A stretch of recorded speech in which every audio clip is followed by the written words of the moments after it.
game starts momentarily. But first, thanks to our wonderful sponsors. I don't know if you just saw the news, but average U.S. household debt just hit $152,000. That's mortgages, cars, cards, student loans. But the national debt just hit $37 trillion. It's all going out. Ask yourself this. When the system hiccups, who bails you out? It's not the Fed, not the politicians, and that's why I own gold. Gold doesn't need a CEO, doesn't need missed earnings. It doesn't freeze your account on a Friday at 4:59. While they print, gold just sits there doing what it's done for thousands of years. Store value. If you're done playing musical chairs with your savings, get something real in your hand. That's why you should try our good friends Kirk Elliott Precious Metals today. Goldwithjustin.com. Kirk and the team going to walk you through what they're doing, whether you're a seasoned pro when it comes to buying precious metals or you're just getting started. Call Kirk and the team today at 720-605-3900. That's 720-605-3900, or go to goldwithjustin.com to find out how they can help you today. No pressure, just facts and a plan. That's goldwithjustin.com. Protect what's yours with gold. Goldwithjustin.com. Do it today. When the grocery shelves go empty, you're out of time. That's the truth. Disasters hit fast. Storms, blackouts, supply chain chaos, and the first thing to vanish is food. That's why smart Americans, just like you, are stocking up now with My Patriot Supply. You can go to preparewithjustin.com right now to get a 3-month emergency food kit, and they'll even throw in a free 4-week food kit to boot. That's 4 whole months of meals ready to eat. No refrigeration needed, all with a 25-year shelf life. We're talking breakfast, lunches, dinners, over 2,000 calories a day to keep you strong when everything else shuts down. So don't wait until the crisis is here. Order today, and it ships fast and discreet. Go to preparewithjustin.com. That's preparewithjustin.com, because when the lights go out, the last thing you should be worrying about is feeding your family. Preparewithjustin.com. It's here, the grand reopening of the merch store, justinbarclay.com/store. We've got brand new tees, hoodies, and gear in fresh designs, colors, and sizes, even some for the kids. You're going to find favorites like the FAFO, Fool Around, Find Out shirt, the Gulf of America tees, sweats, and more. And alligator Alcatraz designs are ready to wear and ready to make a statement. And even cups. We've got mugs. We've got bags. We've got hats. All kinds of great stuff inside the store. Perfect for the rally, the weekend, or just everyday life. Shop now at justinbarclay.com. Shop now. And Rapids, we're talking about what matters most to you in West Michigan. Join the conversation now at 616-774-2424. That's 616-774-2424. It's West Michigan Live with Justin Barclay on Wood Radio. What a day, man. I was like a heat wave yesterday, huh? Holy smokes, those sunshine, 40 degrees? Well, we're not going to get that high up today, but yeah. It's kind of nice, little hope. Friday we'll get back up into the 40s over the weekend as well. That's something to look forward to. Today, not so much. We'll fill you in, though, coming up. Speaking of heating up, the news never stops, and neither do we, trying to make sure we keep you updated with the latest truth, logic, and common sense in the news you won't hear anywhere else, folks. News, weather, and traffic. And the biggest stories of the day. We're talking about what matters most in West Michigan and beyond. This is the Big Three. Now today's Big Three. These are those stories. You'll hear them around the water cooler, at the dinner table, no matter where you are. Powered by our good friends at Heartland Home Mortgage. Dave Galloway and the team, ready to make sure that you're well taken care of. You got questions, they'll give you answers. They've helped me and so many others that listen to this program save thousands each and every time. Dave Galloway, Heartland Home Mortgage, and the crew at hhmlending.com. Reach out. Number 1. See how they can help you today. There's new video of a kidnapper, they say, responsible for the disappearance of Nancy Guthrie, Savannah Guthrie's mother, from the Today Show. And it's It's interesting to see. There's a lot you can glean from the video. We're going to be breaking some of this down coming up in a little bit, but the video appears to be someone who's probably not a professional. I think you could make that assumption. In a ski mask, a jacket, gloves, backpack, long pants, and some sort of a pistol strapped to the front of their person.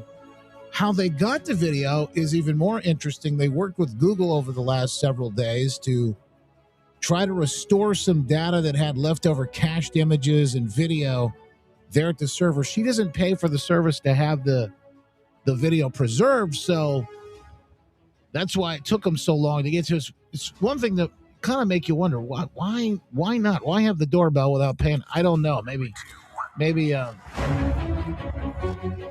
it got cut off, or who knows what the story is. But they've actually talked to someone, a person of interest. I'll give you that information, that story coming up in just a little bit. First,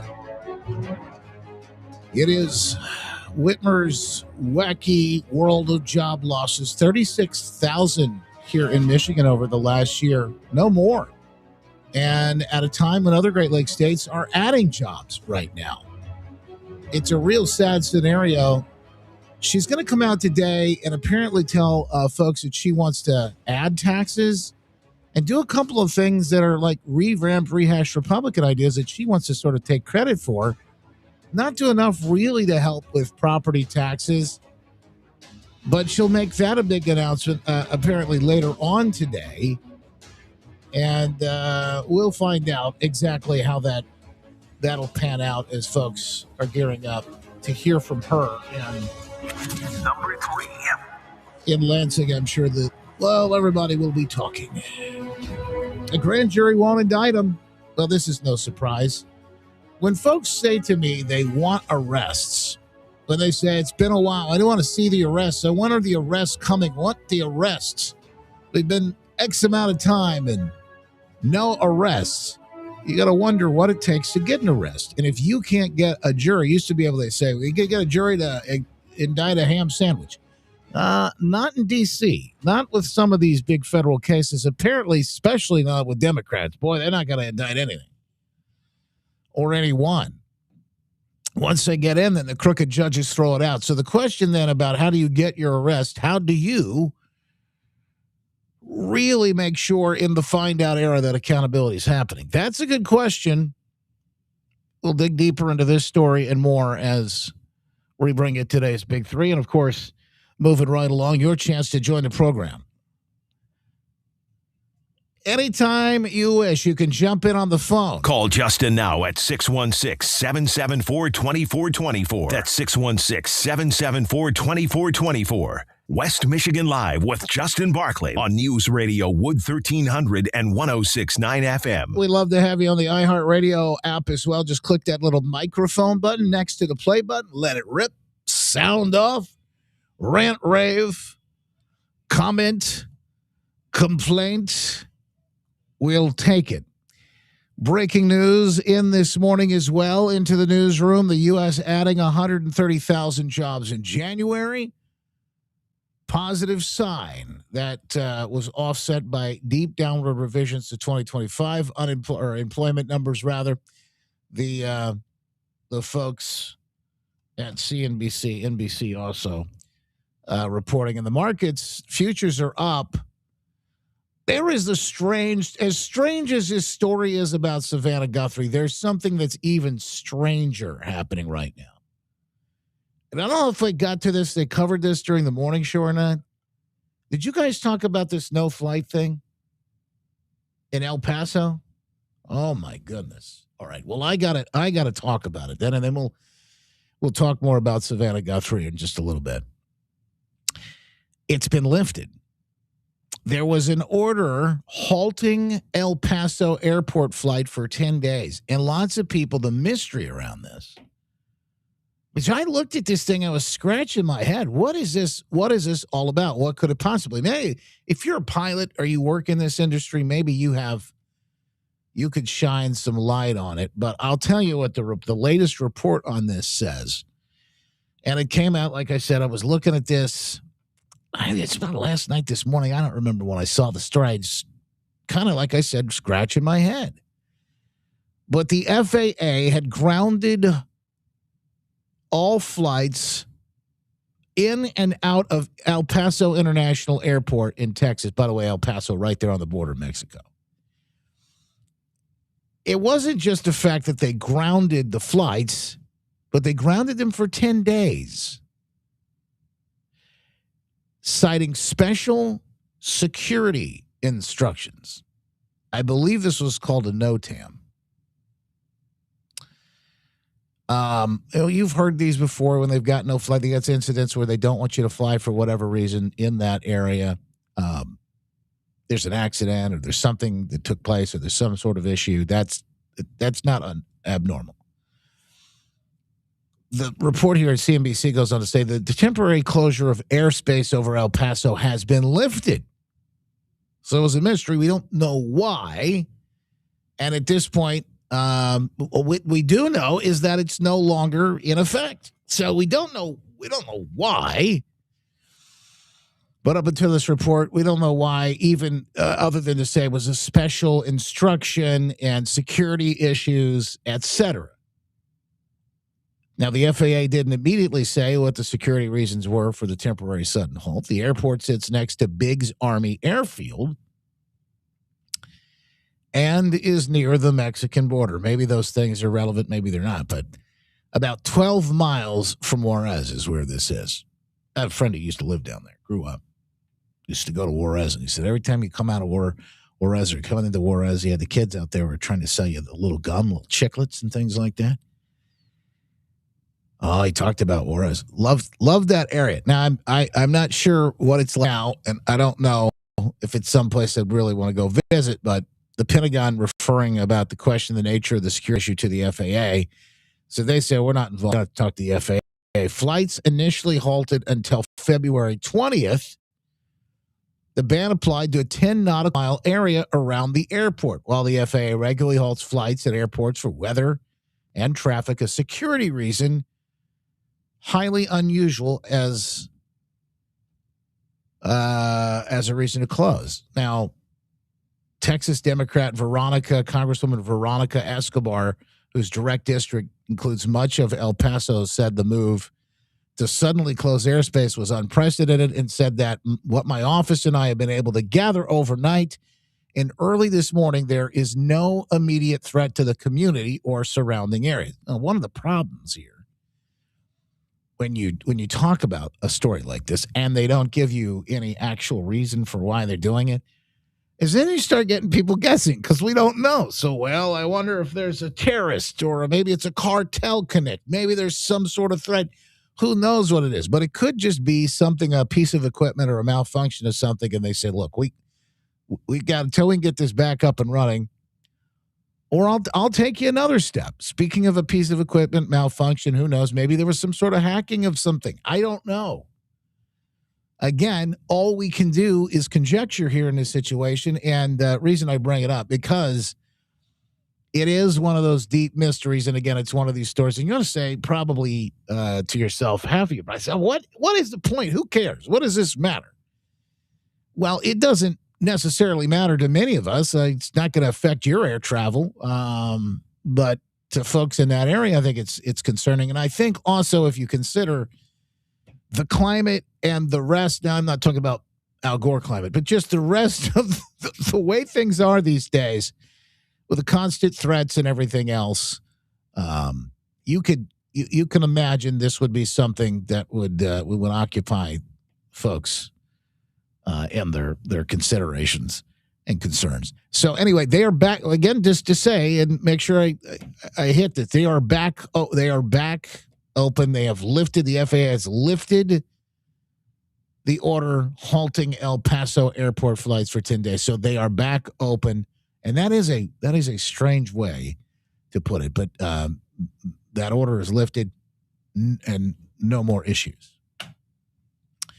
No more everything should be up and running fine. So that's the latest. We'll make sure we keep you posted and updated. And I want to dig into the video from the Guthrie situation as well. Coming up, we'll make sure that we get you all of that and more. So don't go anywhere, folks. We're just getting things started today. And you can join the program anytime, like I said earlier. Just jump on at 616-774-2424. Coming up, the city of Grand Rapids is looking for a new police chief. And the reason why is, well, the old one is going. Lindstrom going to Florida. What precipitated that? And what happens next in a city that, boy, I think these types of things really matter more than ever. You got massive infrastructure construction happening right now, investment in this city, in a soccer stadium. You've got the big amphitheater. They've got all the events that happen. In fact, we took the kids to one this weekend down here. People gotta be safe. They gotta feel safe, not just be safe, but feel safe in this city. And one of the things a lot of folks are bringing up right now is the number of police officers on staff. You're going to have to add anyway as we look at just all this expansion. So we'll talk about that coming up with our good friend Johnny Brand on the way, voice of the badge. Breaking down the story. It's West Michigan Live with Justin Barkley on News Radio Wood 1300 and 106.9 FM.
Democrat Governor Gretchen Whitmer looking for the largest investment in literacy in Michigan history.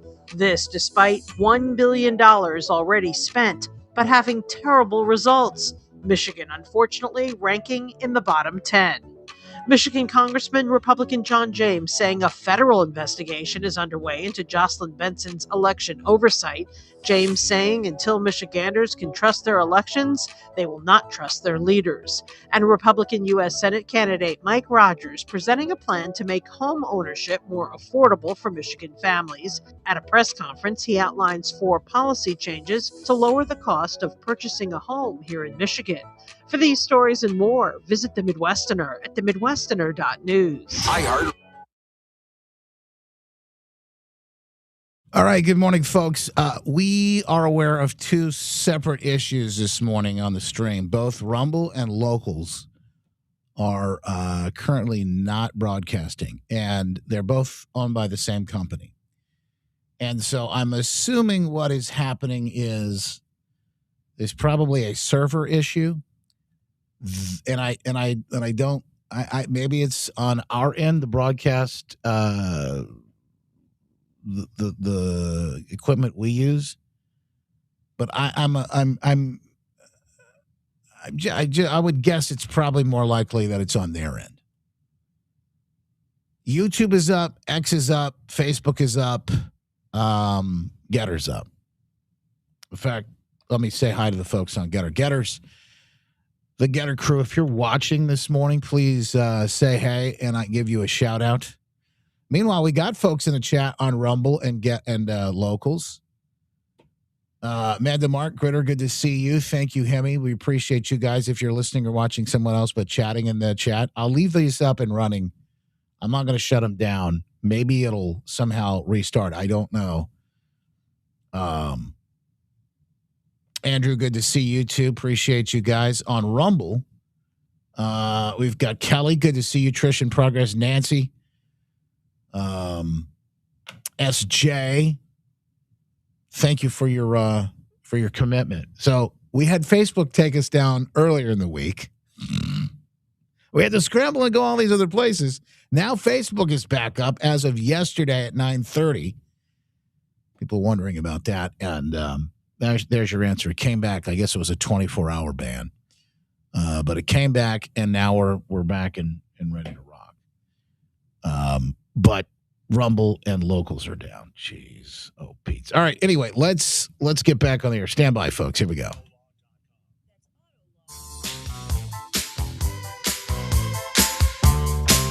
For the Good Feet Store, the folks that power this program, and me personally, each and every day, we say thanks to those folks for making it happen, keeping us on our toes and on our feet. As you know, look, it's never a dull moment. You know, there's so much going on. It's kind of like drinking from a fire hose, but that's okay. We're capable of handling it all, especially in comfort and with confidence. Thanks to the folks at the Good Feet Store. And you can too, whether it's work or play. You know, maybe you're taking care of the kids or the grandkids, and you just want to keep up with them. And maybe it's those 10,000 steps that you're trying to get in your New Year's resolution. I'm down over 20 pounds now, feeling so good. Thanks to the folks at the Good Feet Store. Do it all in comfort when you walk in today at the Good Feet Store and try on those personalized arch supports. You can see what it all feels like there at the Good Feet Store. 28th Street, right in front of Costco Portage, in front, or on Westnedge, in front of Kohl's. Walk in and say hi. Tell them I sent you today at the Good Feet Store. All right, like I said, we have video. This is the Savannah Guthrie video. They've interviewed somebody, which I think is kind of interesting. You see the guy, if you're watching a behind-the-scenes live stream right now, justinbarkley.com, Facebook, YouTube, X, lots of different places to watch it. You see this individual. I'm assuming a man. To me, I could see on still frames and slowed down, looks to be wearing rubber gloves, like latex maybe. And I could see what I thought was a mustache underneath the mask. Now, people are wondering whether or not this is a man or a woman. This picks up a weed at some point, puts it in front of the camera, tries to hide the image.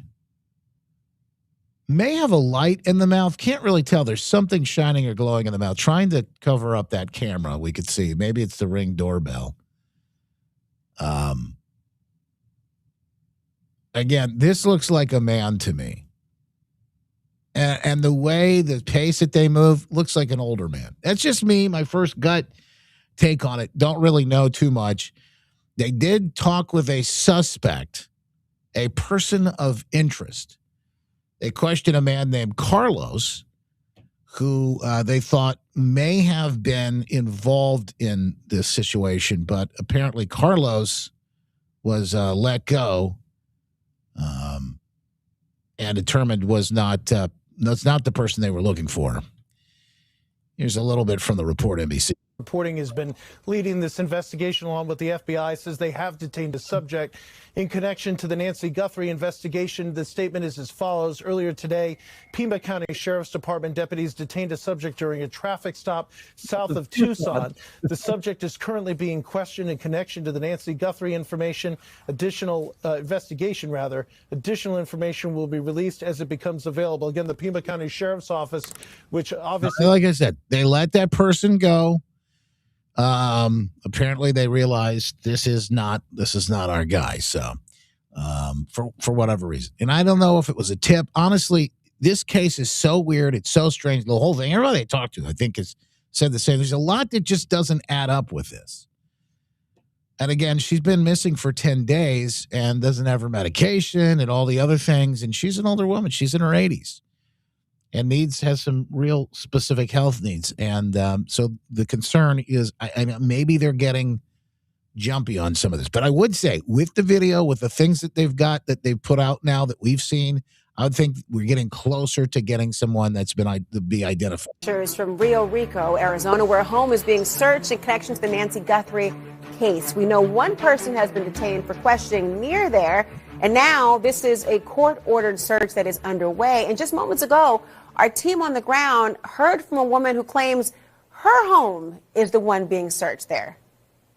Oh, no, they came out telling us that they had somebody gave a tip that the lady was in my house. I don't know her name. This was the apparently the mother-in-law of the guy Carlos, who was ¿Cómo se llama? Nancy Guthrie. That we don't know. We don't know it at all.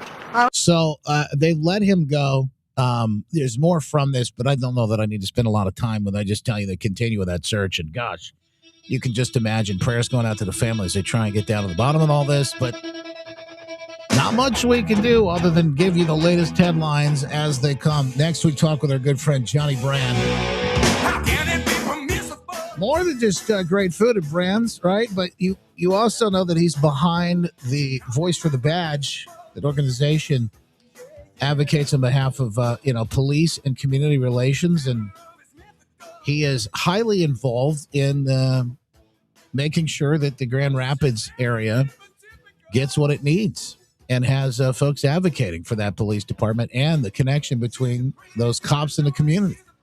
So they got to pick a brand new police chief after Wenstrom has decided to move on to Florida and Pensacola, and he'll talk about what happened and what should happen next. Johnny Brandt join us on the other side of the bottom of the hour news. Back next on Wood Radio.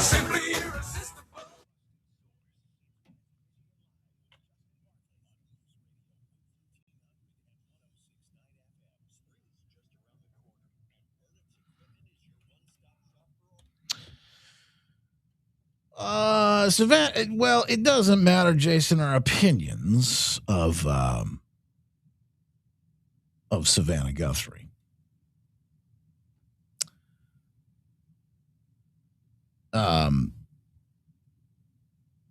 If somebody is missing, and especially like a high profile situation, people are going to be very, very concerned. And it's as mysterious as this case is.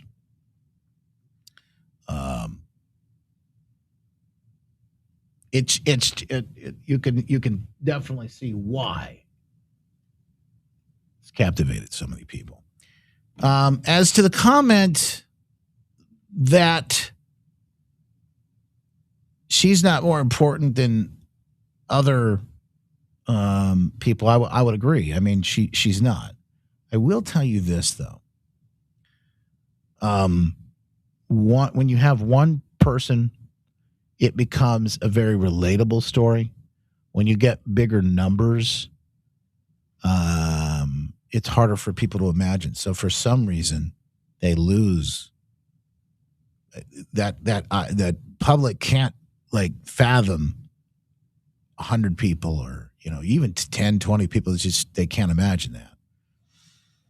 A distraction from the Epstein files. It could be used as a distraction from the FBI. It could be. I just think I think you would be hearing about this either way. Here's what you got to realize. A gnat flapping its wings in the air would be they don't care. They're not going to cover this stuff. I tell you stuff every day that should be like earth shattering, and they won't. They're just not going to cover it. You know that. I mean, I don't have to tell you that. Dow sets another record high yesterday. They're not going to cover that. It's good. It's good news on the surface for President Trump.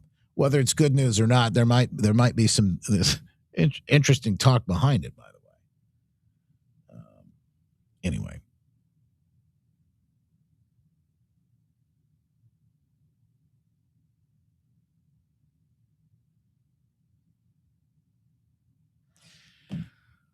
All righty then. Oh, we did get another big piece of like a big story. Gretchen Whitmer wins in court.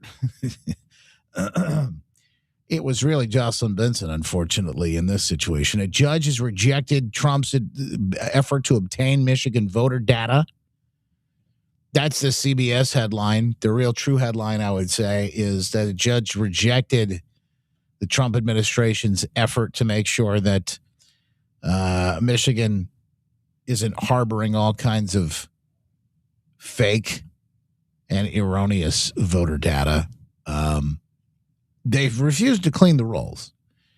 The state just won't do it. This was a judge that was appointed by Trump who granted this. Jarbo, U.S. district judge. Whether or not this gets kicked up or not, I don't know what's going to happen. But I will tell you this: they're not done. Trump administration not done digging in and trying to get a resolution to all of this. Hey, still no stream on Locals or Rumble for whatever reason. It looks like, and I don't know why. Doing whatever we can to make sure that we get that. I'm going to try a couple other quick things here to make sure that everything is up and running. Let me try this, and I'm going to try and shut the Rumble stream down again and then start it up fresh. Maybe that'll kick it off.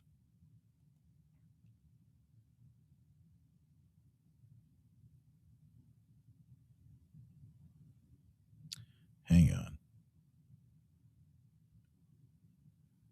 Okay. Rumble did work.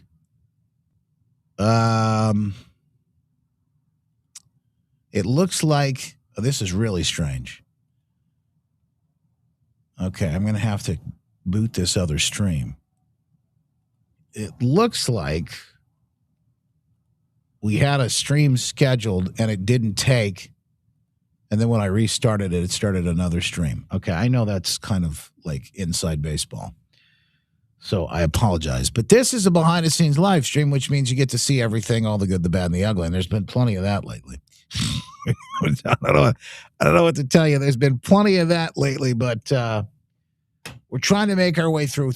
We appreciate your patience, and I know the folks on Rumble have been great. Mando Mark, such a time. Andrew's stuff is there. Did we get? All right, Locals is back up too now. All right, so again, I apologize for any of that issue there. It was not anything that we could have done. It just looks like maybe they both were able to. Maybe they were both down for a reason. It's hard to know. Anyway. Glad it's back. Glad it's up. And again, we apologize for any inconvenience. But we know your call's important. I feel like that right now. Rumble wasn't working. I reset it at the beginning and it did start working. So,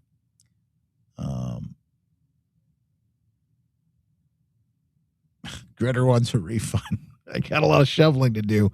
All right, hang on, folks. Let's rock and roll. Got to get back on the air. Johnny Brand's going to join us coming up here in just a little bit. He is a patriot. He's a good guy. He's somebody you're definitely going to want to hear from. Grand Rapids Police Department.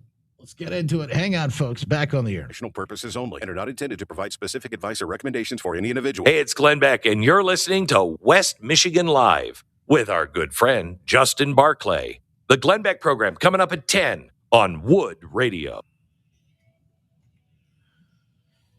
Back after it, it is West Michigan Live. The Grand Rapids Police Chief Eric Winstrom has been named the chief incoming there in Pensacola, Florida. Spoke about his time there in Grand Rapids, albeit brief. Did get some good things done. Never had with you guys, so it's very emotional for me. Tell you, we have the best city in the country. We have the best police department in the country. I have made lifelong friends with the men and women in uniform standing behind you.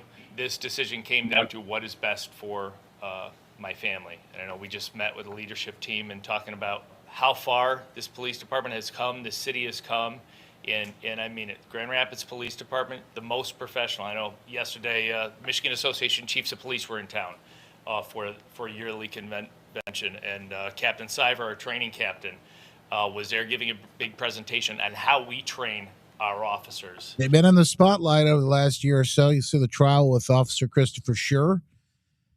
He's been drugged through the mud and came out, I think, as well as he could.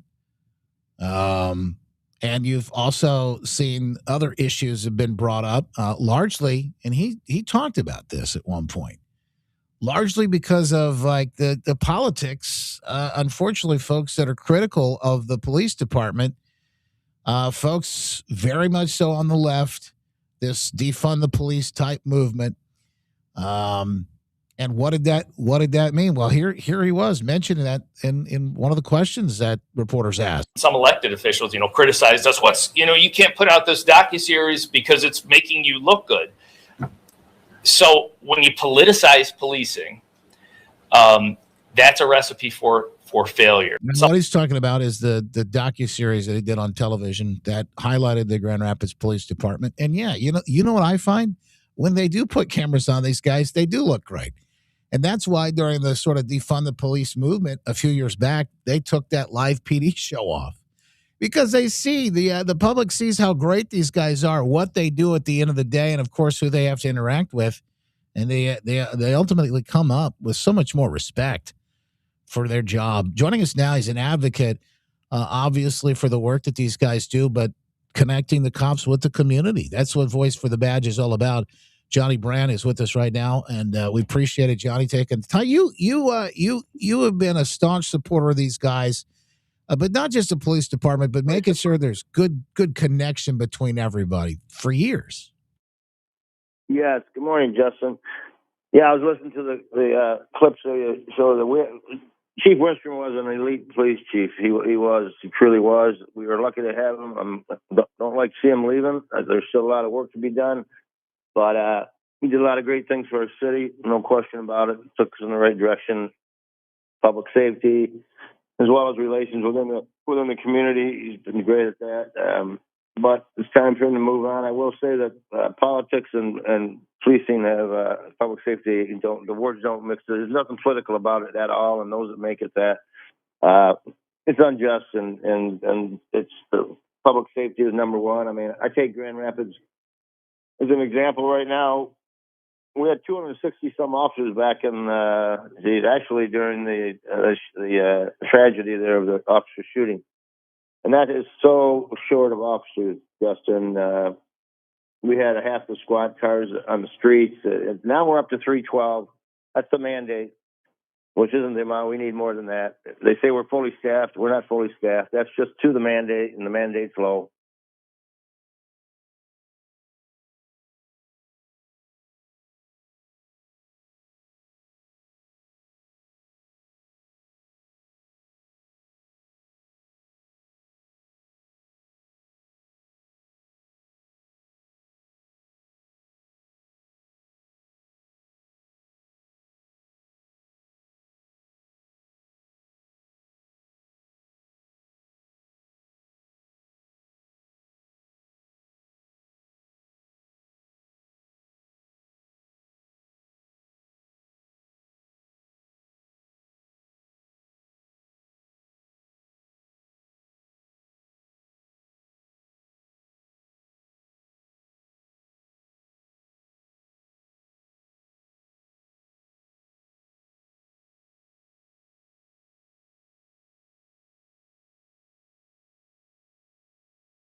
because they're protected more with more police on the road to aid each other.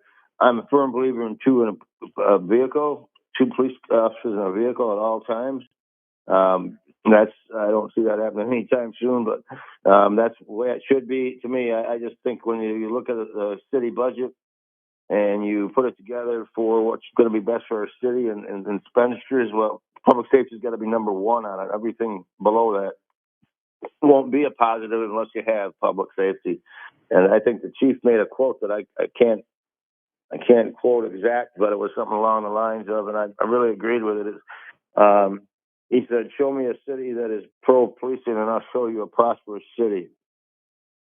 And that goes right back to city officials that support police, that understand the importance of them, that value them, and that act accordingly as far as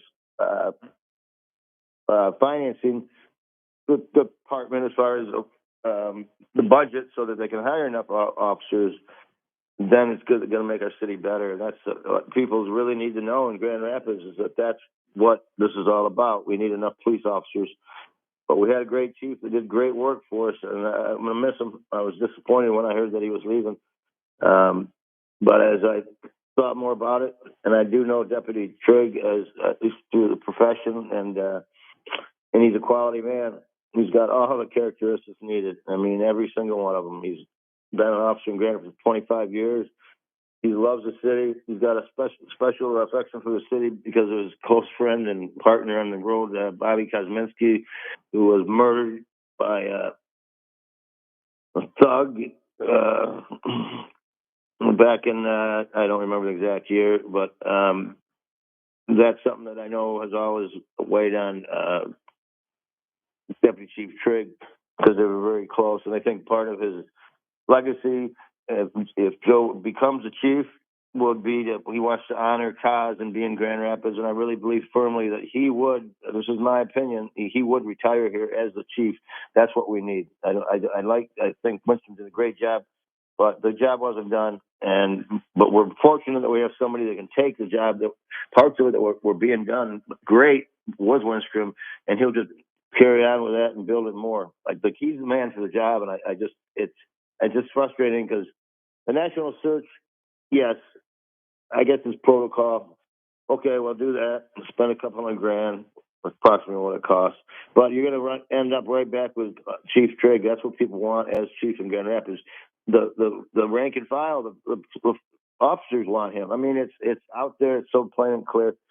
And I'm not saying that our city manager, who is the ultimate decision maker in this, doesn't agree with that. I don't know. I've had conversations with him, and I never know exactly where we end up with the conversations for some reason. But all I know is I'm a huge supporter of the Grand Rapids Police.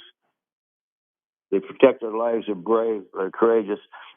They take a bad rap, and and it's not as bad now. It's better, but all they do is go out and protect their lives, and I don't know of anything that's more important to anybody, even the people that don't like the police. I'm getting tired of that, but what are they going to do when they have an emergency, a loved one that's in life's in jeopardy? What are they going to do? They're going to call the police. Well, then you'll value them. Then when they hopefully save his life, the life of a child or whoever it is, they will. Then I suppose we'll hate them again. But I happen to love the Grand Rapids Police. I believe law enforcement is so critical in this day and age, and Grand Rapids has got to stay up with the times. We got too much going on in the city that are positive with growth, and none of that growth is going to matter if people come into the city and have bad experiences with safety in the new venues we have. It's going to start a perception of unsafe and perception of reality. Johnny Brand, Voice for the Badge, by the way. You ought to go over and check them out, voiceforothebadge.com. They got a great Facebook page you can follow to stay up to date on all of these stories and more when it comes to Grand Rapids and all the good things that are happening with the police department. By the way, you got to make your voice heard, folks. We talk about this a lot. What happens in D.C. or Lansing is one thing, but what happens right in our own backyard is even more important. So get out to these meetings, make your voice heard like Johnny does. Always a pleasure, Johnny. Really appreciate you taking the time, and thank you for all you do, my friend. Thank you. Appreciate it. You got it. We'll talk soon. Johnny Brand, Voice of the Badge, Brand Steakhouse Grill. You go. I got to tell you, a lot of people think of Johnny, and they think of delicious food, and obviously that's part of it. But Voice for the Badge is one of the passions as he's working tirelessly behind the scenes to make sure that that we've got folks in the right place doing exactly what needs to be done. All right, we got more coming up. The fastest hour on radio flying by. We'll try and do all that coming up. The Glenn Beck program coming up at 10 right here on West Michigan Live. It's Justin Barkley. Wood Radio back after this. Asking the tough questions.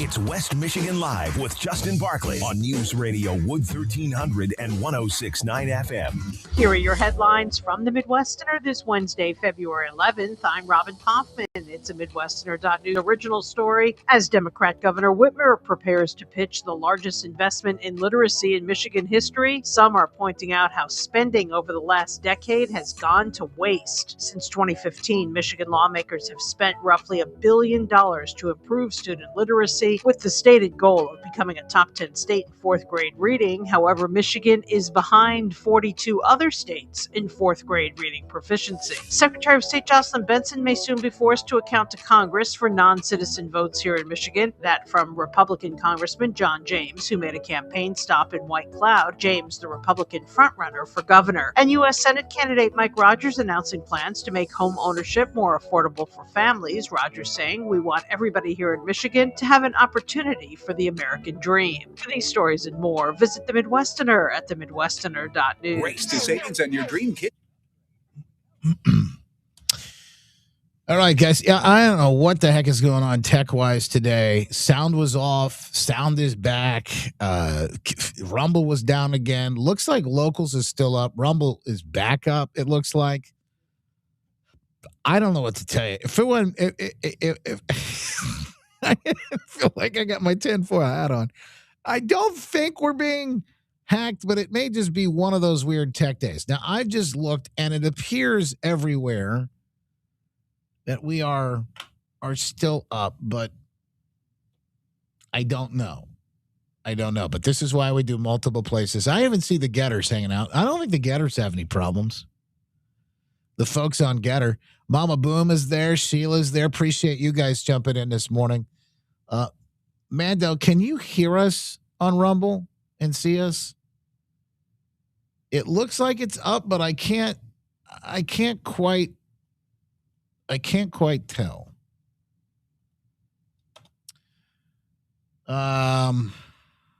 Anyway. Sound is back. Yeah, that looks like Gremlins. Maybe it is the Gremlins. Nevertheless, we will persist. I don't know who said that. Maybe I shouldn't say it, but I like it. I think we're gonna keep moving and grooving. Like I said, lots still yet to discuss this morning. We got an after show geared up to the fastest hour on radio is flying. There's a lot of talk about the SAVE Act in Congress, and this thing may be one of the most important conversations we could be having. So we'll talk a little bit about that coming up too, and make sure we give it its due. Coming up at 10:30, we'll have a conversation. Maha update, our good friend Maha Missy with the latest. And you won't want to miss that. We've got a new effort from the FDA that could absolutely revolutionize the way people are eating and making America healthy again in ways that I don't think we've ever seen. It's kind of incredible, the things that are happening. All right, let's get into it. Back next. Stand by, folks. Here we go. Set Wood Radio is a preset now on our iHeartRadio app. Powered by Michigan Auto Law. Auto accident attorneys. Visit autolaw.com. That's autolaw.com.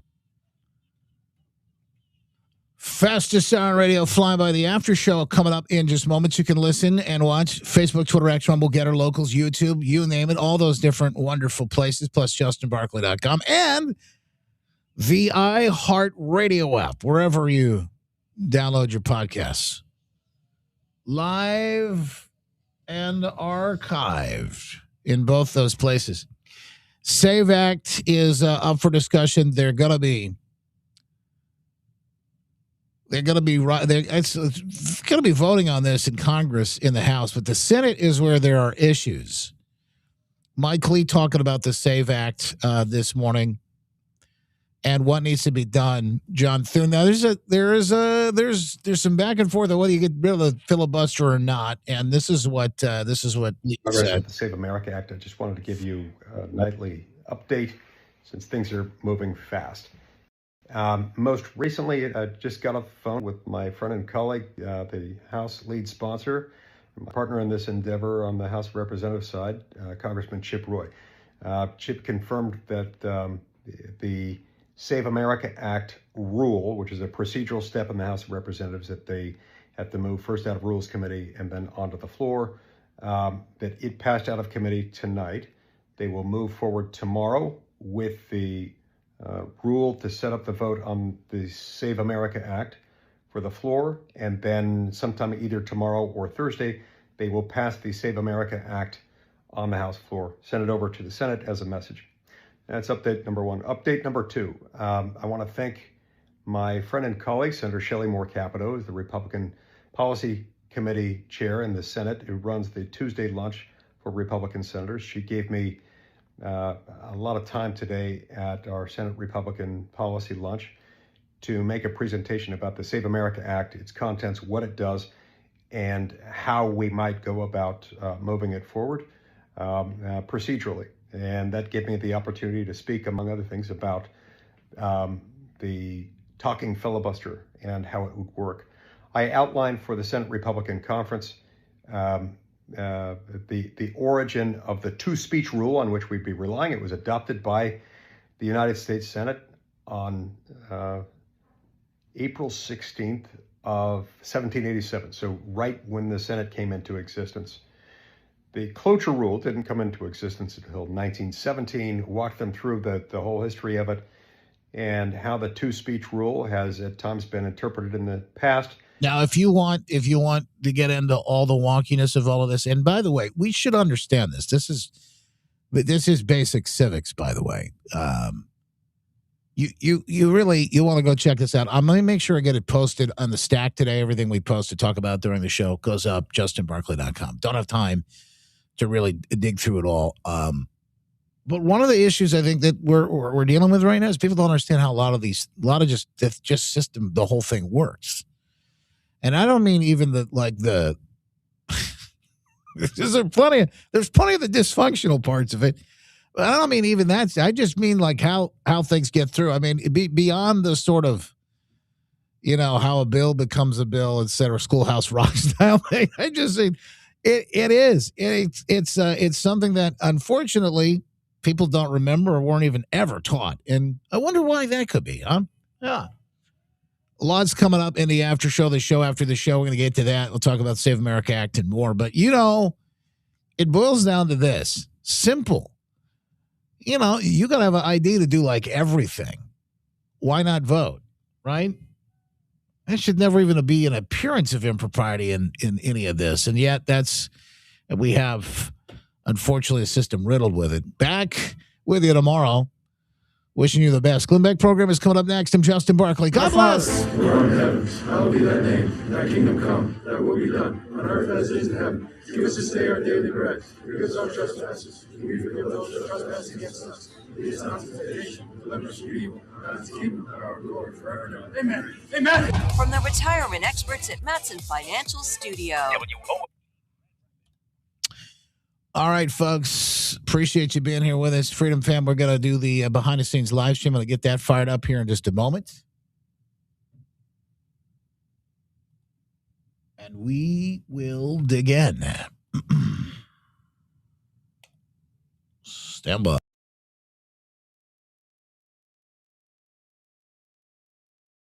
Get ready to strap in. It's going to be a heck of a ride. It's like drinking from a fire hose. Never a dull moment, but yes, you'll hear the stories you won't hear anywhere else, and we appreciate you being here with us for them today. I'm Justin Barclay. The show after the show, that's why we call it the after show. Never a dull moment, never enough time to get to it all, but here we are. Here we are, a brief civics lesson coming up here in a second. I'll share that with you in just a moment. But it's important because it's the Save America Act, and folks, this is going to save our country. It is more important now than ever before when we look at how we're moving into this. Obviously the 2026 election is critical. But even beyond, where does that put us? In 28, etc. If we don't fix these elections, you are not going to be able to save the country. It's not going to happen. Coming up, Maha Missy with the latest and a big, massive Maha movement update from the FDA that could absolutely revolutionize health in the country. And it's as simple as the food we're eating. And you don't even have to change a lot of what you're eating. They're going to change some of the things that change have been made. Same reason why you can go to places like Europe and find the food is super healthy. In fact, you can eat the same things you eat here and not gain any weight and probably lose some weight. I've heard this like over and over and over again from people who've done it. I just blown away by it. So that's a massive update and a couple other big things that we're going to cover today as well. I have a story to tell you, something so crazy. When it happened to me, it kind of flipped me out the other day, but it's related to the ongoing transformation of the process for the folks in My Pure Health Solutions, Missy, Charity, and the team. They are incredible. I'm already down. I don't know if it's 25 yet or not. I better be careful about that. I got no weigh-in coming in tomorrow. I should say over 20 pounds. I am feeling incredible. And gosh, folks, that's probably the best news. Yeah, there are lots of little things you notice. There are lots of little things that really stand out to you. The movement on the scale is one thing. How clothes fit is a whole nother thing. That's awesome. But I will tell you, the little stacking up of wins, the little wins, they add up and they feel so good. Please join us. You will not believe how good you feel. And by the way, we need you to fight, so we need you at your best. Call Missy and the crew today at 269-964-4044. That's 269-964-4044. Or go to healthwithjustin.com. Healthwithjustin.com. And take your life back today. I think you're going to feel amazing. All right, so Kevin Kijewski, who is running for Attorney General here in the state of Michigan, actually shares what Mike Lee shared and with commentary. So we shared some of this from Mike Lee before we got out of the after show. Why this is so important. The Save America Act would have dramatic reformation on some of these processes and the way we vote, essentially closing up some of the loopholes. And how we might set this up. The bottom line is we would need to take this onto the floor, receive it from the House as a message using a hollowed out Senate shell. One passed by the Senate, it's a Rick Scott bill. But they're going to put the Save America Act in it, pass it in the House, and it over to us in the form of a message, which allows us to fast track it relative to other bills. It would also put us in a position to begin debate on it outside the context of cloture. And this would be a somewhat unusual step, at least unusual by modern standards, in which we would be requiring individual senators to actually speak if they want to filibuster it. The filibuster was designed with this in mind. The whole idea of the filibuster is to protect each member's procedural right to theoretically unlimited debate on legislation. Now, that was modified with the adoption of the cloture rule starting in 1917 that allows a supermajority of senators to shut down debate, even if a minority of senators still want to speak against it. They can bring debate to a close, forcing it to a close through a cloture vote. Originally, that was a 2/3 supermajority. Originally, it was 3/4 rather. Later changed to 2/3. It's now a 3/5. So what he's saying is they've got a different way of doing this. They wouldn't have to get rid of the filibuster. There are Republicans. There are folks who are really concerned about that, don't want to do it because it opens the floodgates. Here's what I'm going to tell them. And I get that. I understand these guys very concerned about it. I will tell you the Democrats are going to do this no matter what. When they get power back, they're going to go all out. They're gonna go full, and there is no stopping. So you go all out to save the country. This is the problem. Folks on the right, and I get it, because of principles, but truth, logic, and common sense. Folks on the right and the people that feel that way, they don't want to save the country as much as folks on the left want to destroy it. It's just a fact. They don't want to win as much as the folks on the left do.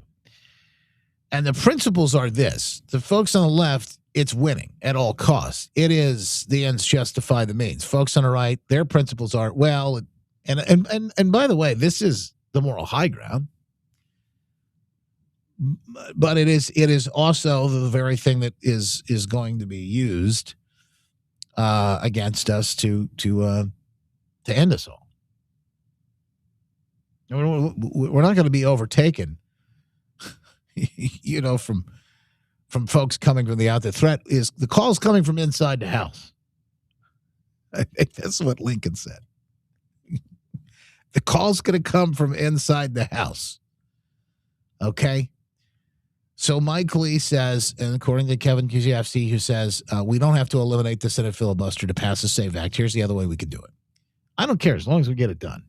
But I will tell you this whole idea that we can't do this because the filibuster, you realize they're going to do it no matter what. They're going to pack the Supreme Court. They're going to do all the things that they've always wanted to do because they know now they have to. You've got Trump making massive changes in just a short amount of time. They're completely off their rails and off their plan. And so they've got to get us nudged back into place. And that will be abrupt. Mike Lee, as a smart approach, forced Democrats into real talking filibuster using Senate rules. So they've actually got to speak on the floor, like you heard Lee say, to block it. Now, that's what the filibuster was originally meant to do. You had to stand there for hours going on and on and on, talking about nothing or reading the Bible or whatever it might be, just to stop the process from moving forward. Normally, a mere threat of a filibuster requires 60 votes just to start debate on a motion to proceed. However, Senator Lee's method bypasses that by bringing the bill straight to debate via a House shell vehicle, keeps the Senate in one long legislative day, and limits each Democrat to 2 speeches. What's the result? Opponents run out of words. The Senate votes, the bill passes, 51 votes. That's all they need. This follows the rules, preserves the filibuster's original purpose, protecting the minority's right to speak, not engage, though, in unlimited obstruction. And the whole process of how that works, he's got laid out here. But if it's done that way, the SAVE Act, the Save America Act, can become law, he says. Let's watch Democrat senators explain why they oppose requiring voter ID when polling shows the American public, including the vast majority of Democrats even, and the voters, support the common sense measure to ensure election integrity.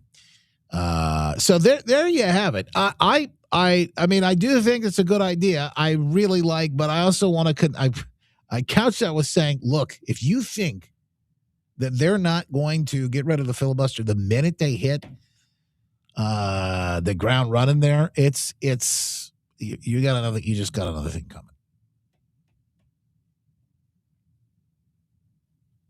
So, throwing that out there because it's another big story that obviously is massive. Well, here's another question for you. If illegal immigrants, speaking of elections, don't vote in our elections, then why are Democrats demanding no ICE near polling places? That's a great question. What's that all about?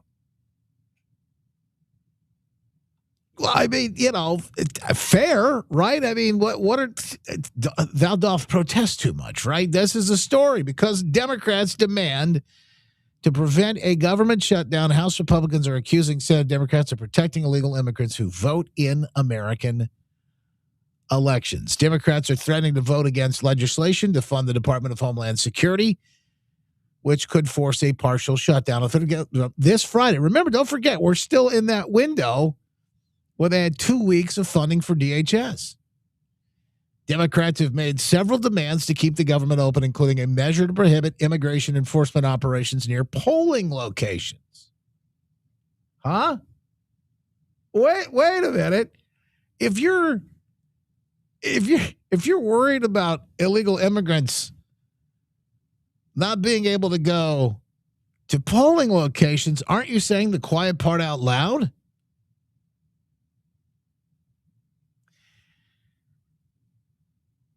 Rep. Mark Harris from North Carolina puts it like this. The Republican says, if illegal aliens aren't voting as Democrats claim, why would Senate Minority Leader Chuck Schumer and House Minority Leader Hakeem Jeffries, why would they be afraid of immigration enforcement near polling locations? I think the answer is pretty obvious. Yeah, you and I both know it. In a statement, House Speaker Johnson says, part of the problem, we've talked about things that are reasonable and achievable, and some of these things just aren't. Some of the things being proposed by people that don't want any apprehensions of illegals, they just aren't reasonable. Yeah, that comes from Democrats who says we don't want you to pick any of them up. Now, that says the quiet part out loud. Again, why would they say that? Congresswoman Lisa McClain from the east side of the state went absolutely scorched earth nuclear in a press conference the other day. She is the chair of the caucus, by the way. This is what she had to say, and I thought it was brilliant. In fact, detailing, folks, ICE has picked up these criminals here in Michigan alone. DHS has pulled an illegal alien out of Zeeland, Michigan, convicted of sexually exploiting a minor. This guy. This is who the protesters and the Democrats are defending. An illegal who is here, who has been convicted, I might say, of sexually exploiting a minor. I don't know why you all aren't angry about that. Yeah. I'll share with you. It is unfathomable. Press just stays silent on it. We'll write about everything else, but they don't seem to get it when it comes to this. In Grand Rapids, they got a guy convicted of larceny and sexual assault. In Ypsilanti, Jackson, in Detroit, in Holland, Pontiac, DHS found deported illegal aliens committed of homicide, murder. These folks are monsters. And you have Democrats that are advocating for them to get released back into your communities. Why aren't you reporting, and why aren't more people outraged? I don't get it. I got to share with you. I don't get it. These folks are monsters. They're criminals. They murder. They sexually assault young women, minors. And you know what the Democrats want to do? Let's release them into your communities. And let's celebrate the criminals. Let's villainize the ICE agents and celebrate the people who are raping your children. I cannot think of a better way to say this. And she's absolutely right and on fire about the whole thing. And we all ought to be a little bit more upset about what's happening. We ought to really be a little bit more fired up. That's probably a good way to put it.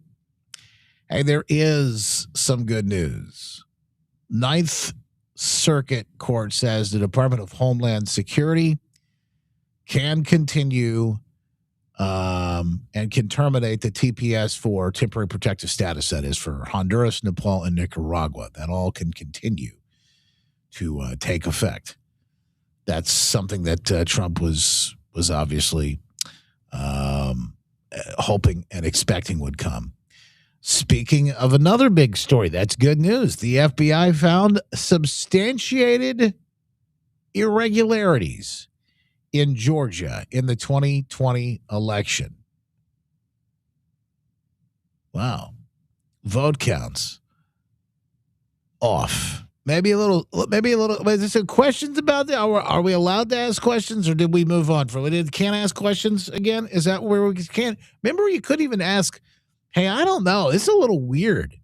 You're putting pizza boxes up on the windows? I don't know about that. Oh, you're just an election denier. Wait a minute. You're saying that there's a pipe that burst and then they all went home and then all this counting started later in the night in Georgia? It's just weird. Oh, no. I can't ask questions about that. Wait a minute. You're telling me that in the middle of the night, they stopped counting before they did. Trump is up. He's ahead in the vote tellings. And everything's going swimmingly. And then all of a sudden, they come back in the morning. They start counting again. And then Biden, it's almost like they flip-flopped.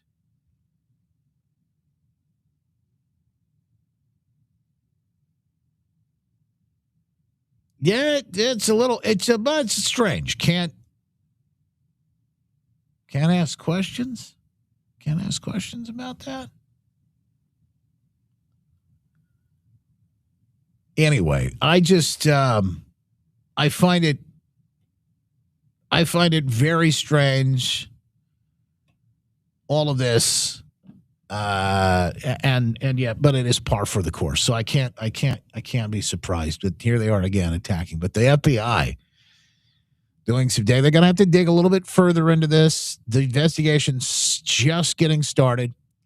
They found major irregularities in how the votes were counted in Georgia's largest urban area in the aftermath of the 2020 election, and they're probing whether those failures were intentional efforts to violate federal election law, according to a bombshell affidavit unsealed by a federal court on Tuesday, or whether there was something else going on behind the scenes. FBI Special Agent Hugh Raymond Evans first filed the affidavit last month to establish probable cause for a raid. They seized 700 boxes of 2020 ballots from a storage warehouse in the Atlanta area. Now, again, going through all of this, trying to figure out everything is going to be a task in itself, but it is the next piece. The affidavit included information gleaned from FBI interviews with about a dozen unnamed witnesses, recounting various allegations that dated back to the disputed 2020 election in Georgia, in which Joe Biden was narrowly declared the winner over Donald Trump. Some of those allegations have been disproven, while some of the allegations have been substantiated, including through admissions by Fulton County, Evans wrote. This warrant application is part of an FBI criminal investigation into whether any of the improprieties were intentional acts that violated federal criminal laws. So there you have it, folks, and a story that continues to develop. And who knows? I mean, where all of this finally comes down at.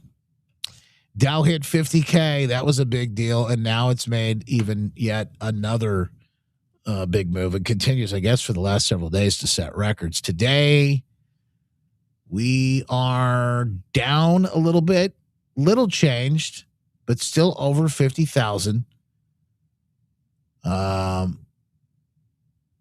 Strong jobs report out today was another big piece of the news. Obviously, that's something that people are keeping their eye on.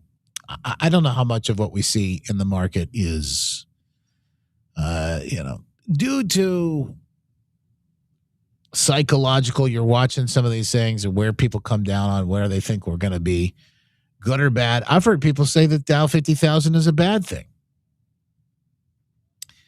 And the point they make is that, well, the dollar isn't worth as much. And so that's why the Dow is worth more, because the dollar's not worth as much. And it's just, so there's a lot of this that's happening right now that's baked in. And I'm sure you have questions about it all, trying to figure it all out. I get it.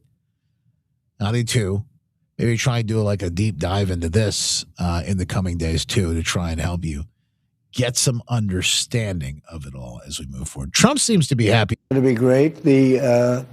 When you say 50,000, and by the way, S&P 7,000, which is, I guess, almost the equivalent, I think. It's a huge number. When you think about it, right? And I remember when I first won, they said, if he gets the Dow up to 50,000 by the end of his fourth year, he will have done miracles. And we're at the end of the first year.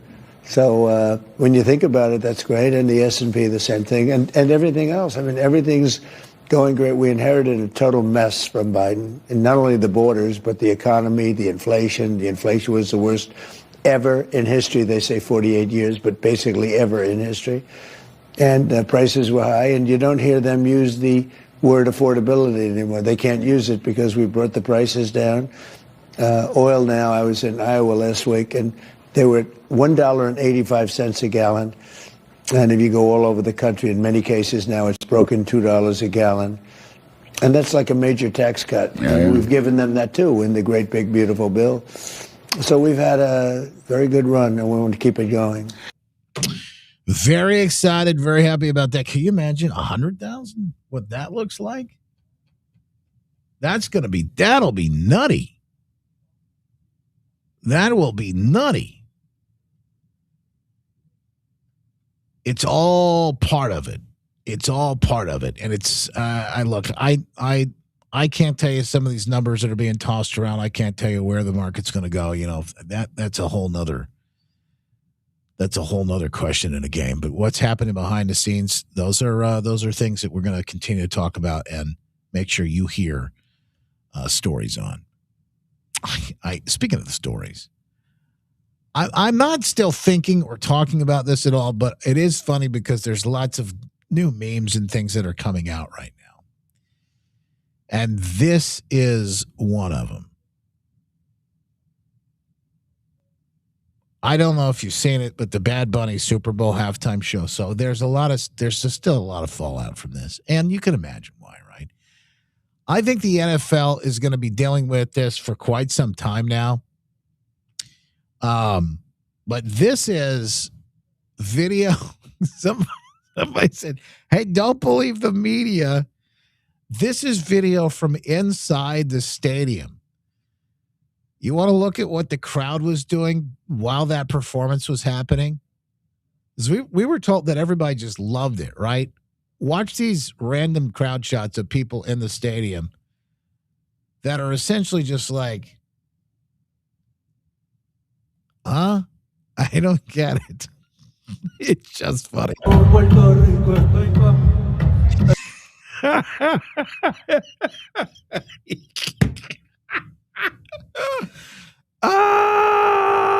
This is so good. This is so good. All of these people, and it's not just this one guy. Look at the whole shot. Like, look at these other people in the shot. They're all making the same face. They're like, what are we about? Again, we're told this guy was going to be like the guy, right? This is this is so popular. This is pop. Used to be a time when pop culture actually meant the thing was popular. What do you mean? These people don't even know who the guy is. They can't understand him. No, that's just the people at home. The people in the stadium too. Remember, everybody's so excited about this guy.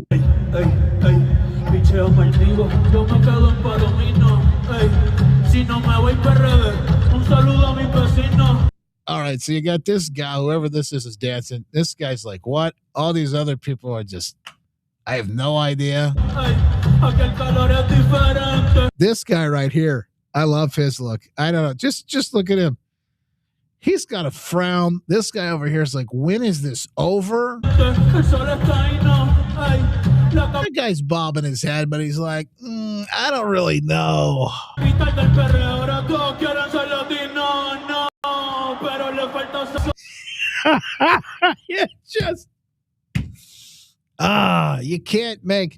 You cannot make this stuff up. They do. They do need captions on this. They do. They absolutely need captions. This is the most hilarious thing I've seen all day long. It's the most hilarious thing I have seen. It's like there is no denying it. It's just that good. And again, I'm not still even thinking about this whole thing, but I see that and I thought, well, okay, that's undeniable. You have to. You got to share that. That's just so good. You got to share that. Fantastic. Oh, yeah. I got a little bit more of this good news. Let me get this economic report. from the folks at CNBC. Non-farm payrolls for January coming in twice expectations at 130,000. 130K. That would be the juiciest going back to April of last year when it was 158. Now, if we look at a couple of months worth of revision, they came in at minus 17,000. Now, let's look for average hourly earnings month over month, up 0.4. That's 1/10 higher than both looking back and looking forward. 0.4 would equal October last year. You are all the way back to the summer of 24 to find a higher month-over-month earnings number. Let's go year over year. 3.7 exactly as expected. 1/10 light to 3.8 in the rearview mirror. So how does that stack up? 3.7 would be the lightest since it was actually 3.6. Thanksgiving of last year. Now let's look at hours worked, shall we? 34.3. That increase, that's a good thing. That's up 1/10 from both what we were expecting and our last look. 34.3 would equal November. To find a higher one, you're all the way back to March of 24. Now the unemployment rate may be the most important number of all, and it moves down 1/10. 4.3%. All the naysayers out there, they're going to like this set of data points. 4.3 would be equal to where we were in August of last year. To find a lower number, you're looking at June of last year. Labor force participation moved up as well. More good news, 62.5. That would be the best since it was 62.6. This guy's hype. I mean, I don't understand all these numbers, but I'll tell you, this guy's excited. In April of last year. And drumroll, please, the final number I'm going to give you is U6, the underemployment rate, and it comes in at 8%. 8%. Last look was 8.4. 8% would be the best going all the way back to July when it was 7.9. They're fired up. What they're saying happening right now is something that a lot of these folks didn't expect. 130,000 jobs created for the month of January. Wow. The estimate was 70,000. Wow, is right, Maria. 4.3% is the unemployment rate. The street was looking for 4.4%. Right. This is not the kind of report we expected to see, guys. Let me give you the government jobs picture. That is negative 42,000 on the government side, part of the equation. We saw that in the reports previously. We also saw labor force participation rate, 62.5%. Average hourly earnings, 0.41%. That is actually higher than the expectations. The average hourly earnings month to month, a little bit higher than expected. Private payrolls, 172,000. I had to do a double take. 172,000 private jobs. Guys, that's 100,000 above the estimate. We were looking for 70,000. The average work week, 34.3 hours. Let me get into the report here and give you a sense of what the government is saying about where the jobs are. We've seen healthcare, we've seen retail, but basically, where is this? Let's see here. Healthcare, social assistance, construction. Those were where they saw the buildup in jobs. The decreases they saw, as I mentioned, federal government and also financial activities. They're mentioning a job loss in those two sectors. So that's actually very interesting as well. But again, a very different story, Maria. I am seeing the U.S. dollar right now strengthening on my screen, and I'm seeing the Treasury yields really jump after this report. I'm going to. All right. One more thing before we jump to our Maha update, because that's all really good news. But the question about what shut down the airspace in El Paso, it looks like it's been answered. So listen to this. I think what we have here is something major. 10 days, that's 1,000 flights. That's about 175,000 people that won't be flying into a city that has really no other close by air service options. This is not a minor thing, but Fort Bliss might be part of it. But I really do think they've discovered something major on the ground in that area, El Paso and Santa Teresa, that means we might be attacked very badly. They wouldn't do this otherwise. Listen to what they just announced, I guess about an hour ago on Fox News this morning. A temporary closure of airspace over El Paso. It's now been lifted. The agency said there is no threat to commercial aviation. All flights will soon resume as normal. This comes hours after flights in and out of El Paso International Airport were closed, with officials citing special security reasons. So this is good news, but the mystery remains. For those people who are heading home from El Paso, maybe you want to turn around or call your local airline. All right, here's what they've discovered. Cartel drones were at the heart of this. Apparently, the War Department found that there were drones. They have since disabled them, but the FAA has since lifted the temporary clause. It was Mexican cartel drones that had been breaching U.S. airspace, according to CBS News. There is no ongoing threat to commercial aviation. All flights will resume as normal. So that was part of the speculation, a safety issue, cartel activity, as close as it is to the border. There obviously is another issue. Cartel drone incursions represent an escalating border security threat, building on 2025 reports from New Mexico officials documenting routine surveillance and smuggling attempts via unmanned aircraft. So more on that. Just wanted to make sure that you had it. In the meantime, coming up, Maha, Missy, and a big update for you. We got massive changes that are coming that are going to impact whether you like it or not, and in a very, very good way. Health in the country.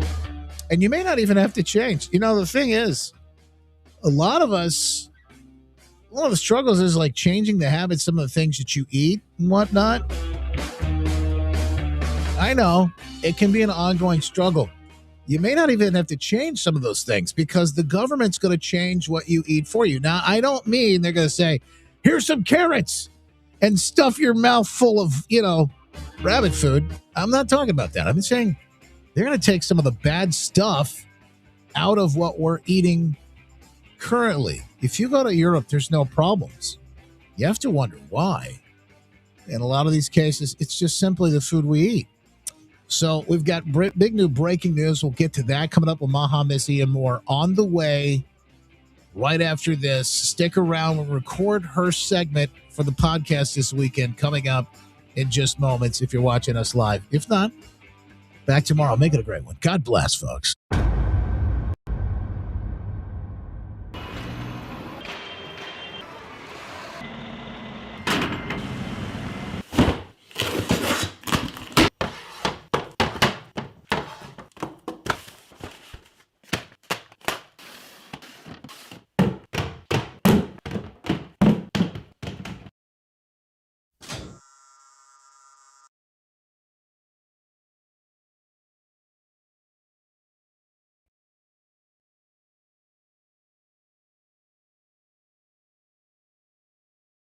All right, here we go. Let's bring Missy in real quick. Maha, Missy's standing by. We'll test the line with her to make sure everything's good. Hey, good morning. How are you? Good morning. I'm doing great for being in the state of Michigan with no sun today. We were. I think we got up to like 40 something. 40. Somebody said 48 yesterday. Yeah, that's crazy. It is. I know. As I get older, I feel like I just always wonder, why don't I live down in the sunny states? I'm not sure. I know. We're headed that way here in a short week or so. So I'm looking forward to that. Could use a little bit, but yeah, I miss the sunshine. I don't mind the cold and the snow. Don't bother me, but the sunshine is what gets me. I see you got the memo on the sweater. Way to go. Yeah, I did. I got the memo. We're matching twins. Yeah. It's good. It's good. Well, you got to stay warm. Hang on. We're going to get things kicked off here in just a second. We got lots to talk about, so we'll click a few buttons and we'll get rocking and rolling. Sounds Thank good. you, Missy. You got it. All right, folks, here we go. Stand by.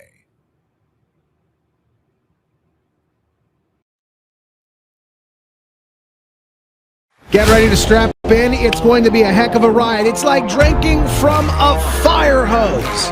Never a dull moment, but yes, you'll hear the stories you won't hear anywhere else, and we appreciate you being here with us for them today. I'm Justin Barclay.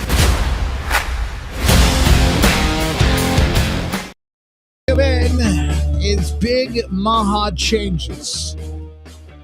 Coming to the food you eat. Now, I said this earlier. You may not even have to change the food you eat because the food you eat may be changed. Well, the answer is it's already been changed. Changed back may be the answer to making America healthy again. You know, if you go to like places like Europe, or I know Missy, our good friend Maha Missy has family down in Australia, and they eat differently. Yeah, I know you just told a story about this. This is mind blowing what we're actually watching. This story is incredible, but it's real. And I got to tell you, folks, it could mean the world to lots of folks in the country in just a simple way. The FDA is looking right now to ban common preservative that's used in many of the foods that we eat. And why that's so important is because everything that you eat has such a massive impact on you and your health. It's just incredible. You got your son is in Australia, right? Oh yeah, Jake has lived there for over 13 years, and every time that I've gone to visit him, it makes me, I don't know, more frustrated every time I come home. And because I literally can eat bread, I can eat pasta, I can eat everything and anything when I'm there, and it doesn't hurt my belly. I've always had digestive issues. Well, I now know why, because I've been eating chemicals. All these chemicals, and they've been packaged really nice because I don't eat a lot of the processed foods, but I tend to go towards the grocery store and grab the things that appear to be healthy or organic style and everything like that. And again, I've been duped. I mean, I knew I was getting duped, but I'm seeing even clearer. And yeah, they came over, him and his wife came over to the States. They were here for about 3 weeks, and they left at least 10 pounds heavier, and they looked inflamed. They didn't look as healthy. I mean, I literally watched their coloring change. And It's incredible. And I guess to me, like, what shows me more than anything else is like the little changes that end up being such a massive difference. It's compounding. How many people out there? One of my friends, Charity. Well, she works with. She's my coworker. Not coworker. She's my other co-owner of the company here. And for years, she would have exchange students come in, and she has healthy food in the house. Every single year, every single exchange student gained so much weight. And they left, and they were on medication. She was starting to take these kids. She did this for 8 years straight. All 8 years, every single different child that came through the American style, all left not as healthy as they arrived. This why is it? Well, I mean, because to me this is so simple, but why do we have so many issues with the food we're eating? The stuff why do we have it? Is it something as simple as in this case? You've got a preservative. It's supposed to make the food last longer on the shelf so that they don't waste money and food waste and things like that. On the surface, it sounds like maybe a good idea, but when you boil it down, it's doing more harm than good, it sounds like. It is. Well, the stat used to be somewhere along the line that America allows, now don't quote me on this, but it used to be something like 10,000 chemicals. Our government has allowed 10,000 chemicals into America, whether it's soil related, cosmetic related, food related, water related, products related. 10,000 chemicals come into the American people that other countries don't allow.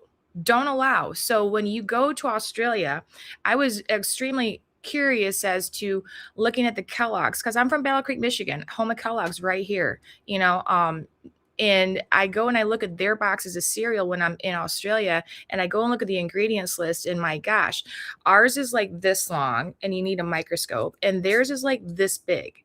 And so I was looking, Kellogg's and other companies, in order to have their food on the shelf, they have to agree to what Australia's laws allowed. So that means that they've had to completely restructure their boxes of cereal that are on the shelves over there. And so then I'm wondering, like, then I thought to myself, well, I wonder if I can go to the somewhere over here in Kellogg's and find the cereal that they're shipping to them, and can I maybe buy that instead? Because who Interesting. doesn't like a box of cereal, right? I mean, it's good. I Yeah. grew up with it. I grew up eating chemicals. I grew up eating chemicals, right?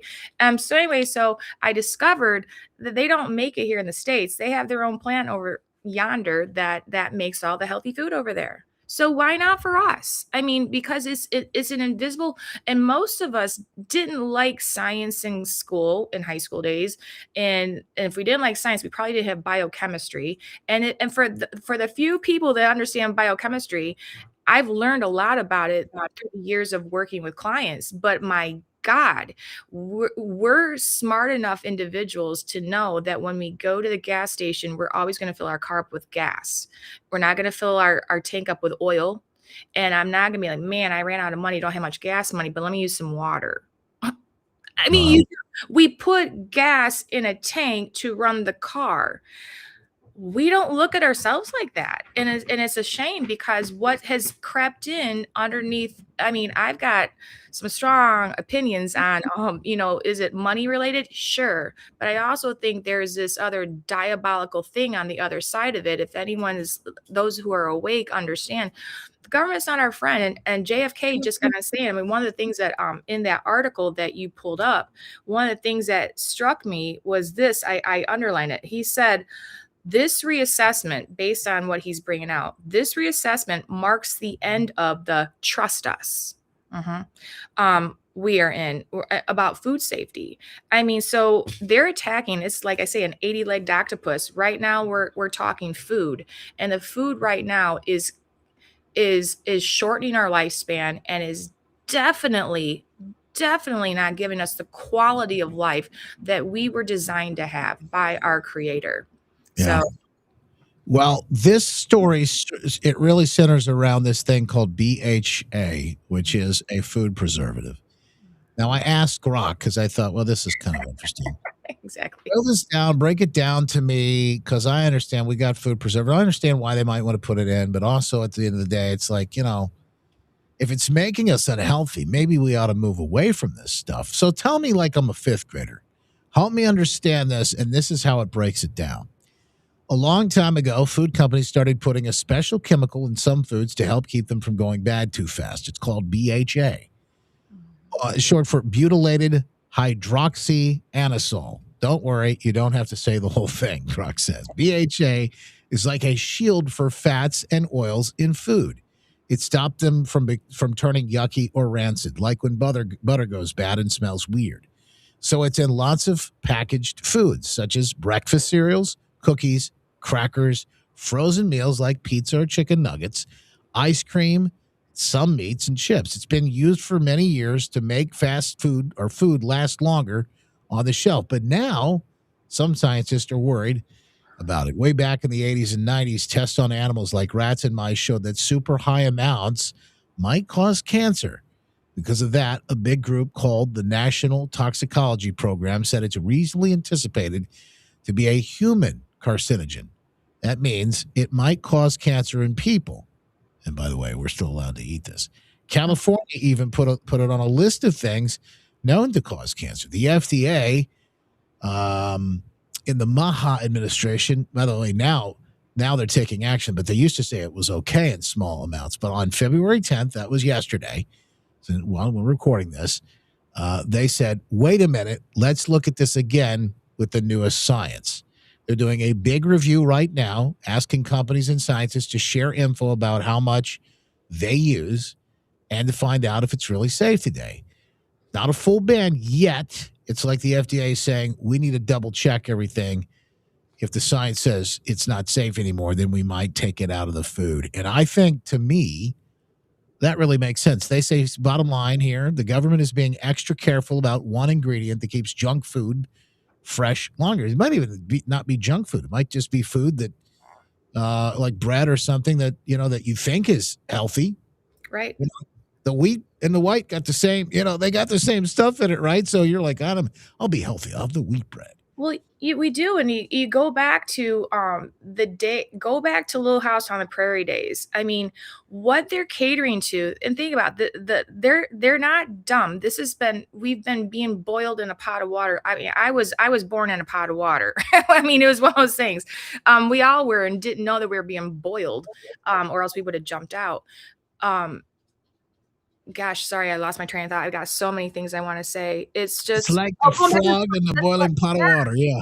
the sliced bread thing. So back in the day, women used to make from scratch they would make bread, and then they would cut the bread. They cut the bread, slice the bread, and we'd all eat it. We'd eat it on 1 day, 2 days, and then you needed new bread because it was getting moldy because Yes. it was fresh. It was fresh bread. So of Right. course something fresh is going to get moldy. Well, then, the war takes off and things like that. So some smart person decide like, wow, let's make it convenience and let's start selling this because women are now taking on more responsibilities because the men aren't there in the house and la la la. So they end up making bread, and then when they cut it, they discovered like, wow, this isn't going to work because it's turning moldy. So let's see how we can stretch it because that poor lady is so burdened down with work that we're going to make it more convenient for her. Chemicals. They started back then, and because they got away with it, they just kept adding it, and they're packaging it and marketing it and looking like it's amazing. They're using bright colors on their packaging, a happy kid eating a sandwich, whatever it is. Marketing. I mean, you have to. Man, I'm telling you, it's diabolical what they've done. I mean, and we've talked Uh-oh, did we lose her? Hang on, we lost you for a second, Missy. Let me bring you back real quick. Sorry, Yeah, there you are. They're even trying to get Missy. They're No. trying Can you see me? Am I here? Yeah, you look good. You sound good. Everything's good. I just said they were trying to take you out, but this is a good point. You say, they were trying to lengthen the life of the bread. Now, whether it was, like you said, diabolical, or it maybe was just, hey, we're trying to solve a problem. We figured out this is the way we can make bread last longer. Everything has unintended consequences. People have to realize that. That's where we are with this stuff. Yeah, somebody knew that they were stripping all of the nutrients out of our food. There are scientists that are there in the labs. They have stripped and they've taken away all of the nutrition, and then they added insult to injury. So they not only they take the nutrition away, that the minerals and all the vitamins that should have naturally have come through the earth in the soil, and then we're eating the vegetables. We're taking down the wheat, and they're processing the wheat, and then we're going to have this fresh amazing grain bread. Well, the powers that be have stripped and taken everything out, but they make it look like it's healthy. I mean, it's just like our salt. Look at salt. I mean, we'll go on a rampage here. Our salt got a bad rap. Yeah, white table salt's not good for you. Well, who stripped it of the minerals to begin with? Who's the one that did that? That's And right. then they give us this white salt, and everyone's using salt. And I was like, oh, salt's horrible for you. So now when I've got to help paradigm shift people that come into, my company, I have to paradigm shift them, and they're like, no, I can't have any salt, it's bad for me. I'm like, listen, let me explain this. So I'm like empowering people and educating, undoing the paradigm that we didn't even think to question things. We didn't Yeah. even know what to question, and now this is all coming out. Oh my God, it's maddening. I feel bad for people.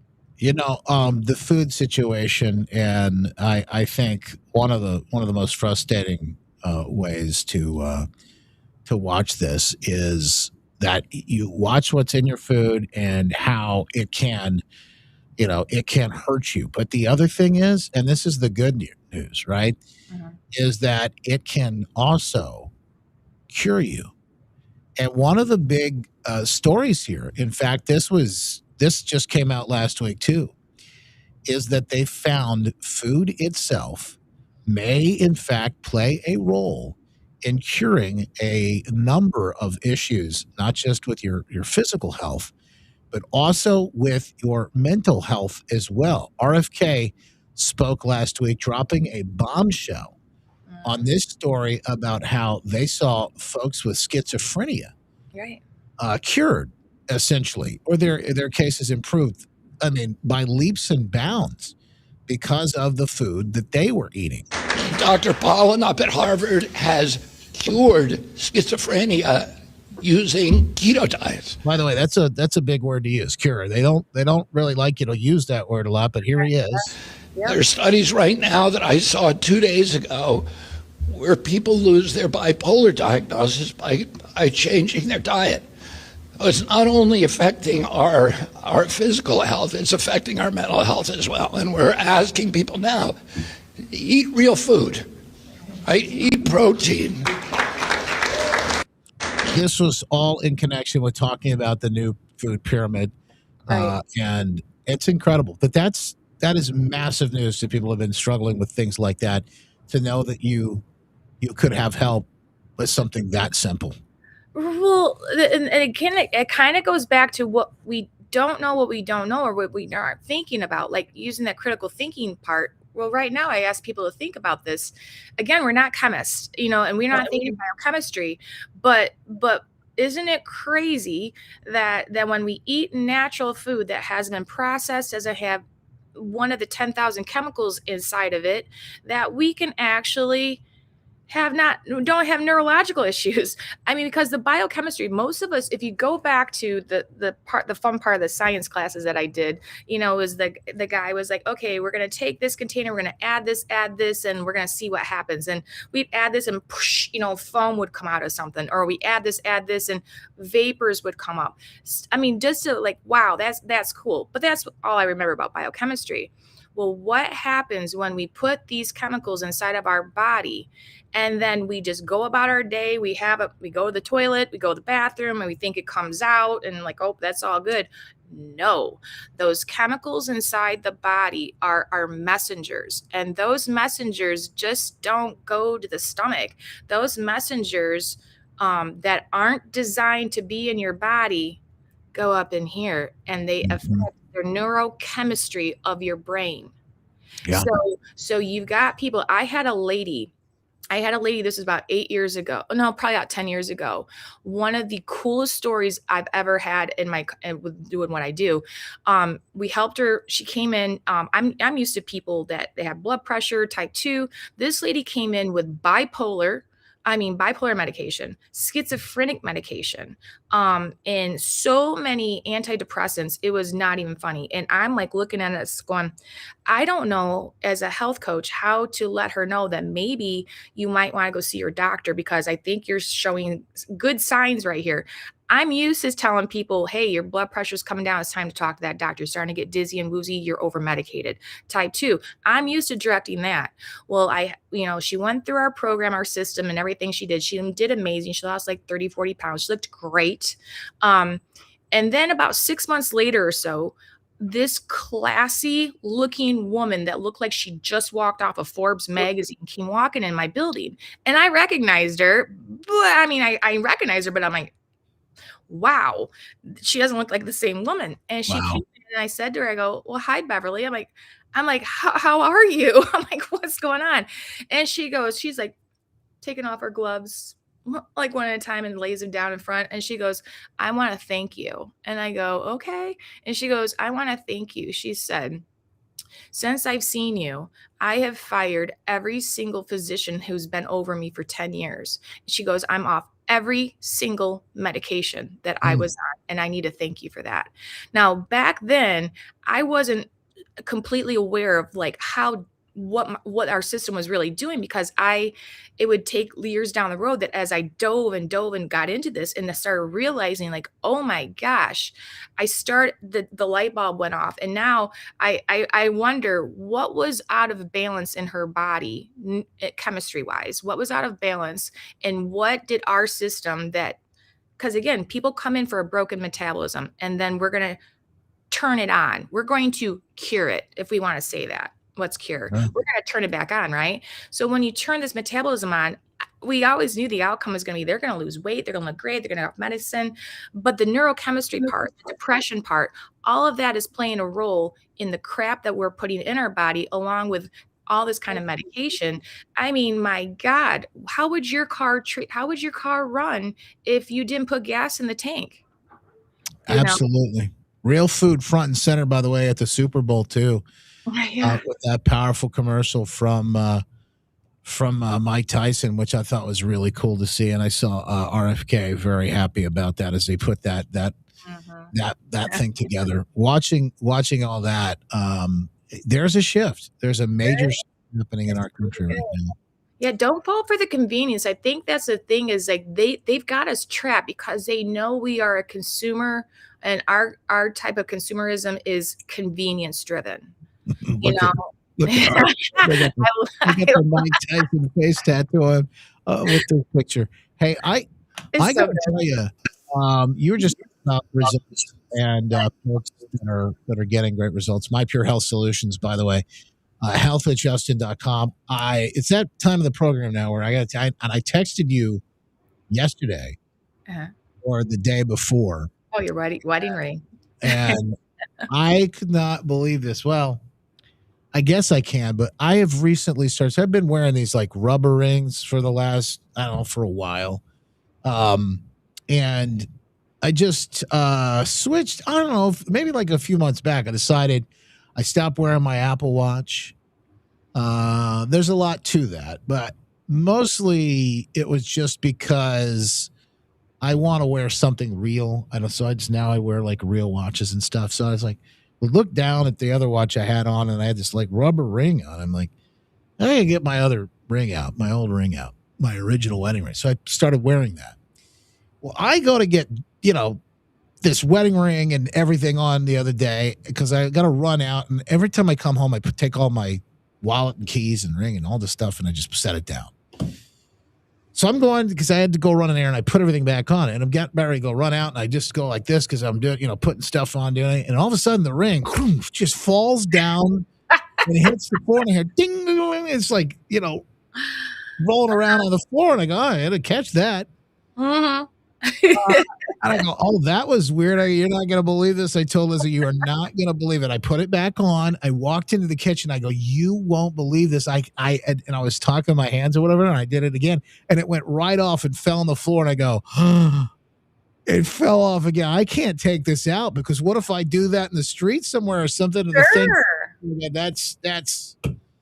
that's awesome. No, that's so good. Talk about the little things and my fingers, I don't know. I got bigger fingers anyway, bigger hands anyway. But like the funny thing is to me is that even my fingers are losing weight right now. And to watch it happen, I thought again, Lizzie says, yeah, I can see it in your face, and I'm like, yeah, I am starting to see it in the mirror. I'm down over 20 pounds. I'm not going to say exactly where I'm at just yet because I haven't quite hit 20. Might be 25 way in tomorrow, but like nice. I'm down over 20 pounds. That feels great. The clothes fit so much better. That's a whole nother thing. But when you see something like that and your wedding ring falls off, like. Sure. Well, yeah, I mean, it's awesome. One of my favorite stories is a lady came in to in-house client, because we take care of people all over the United States, but there was an in-house client. Some people just don't think they're losing as much weight because again, people get caught off, whatever. But anyway, she comes in and I'm like, hey, how's it going today? She's like, oh, it's okay. Rah, rah, rah. Anyway, she's like, I just don't think I'm losing weight. I go, well, let's get you on the scale and see what's going on. Meanwhile, her wig was like this. The part that should have been here was over here. And I'm like, her head shrinking. I'm like, don't you recognize that there's transformation happening? And again, we're not a diet. This isn't a diet. This is we are a system that turns your metabolism back on. So most people people just think, oh, she's the diet chick. I'm not a diet. From the inside out. From the inside out, literally using the information and the science, true science that was hidden from us for over 100 years.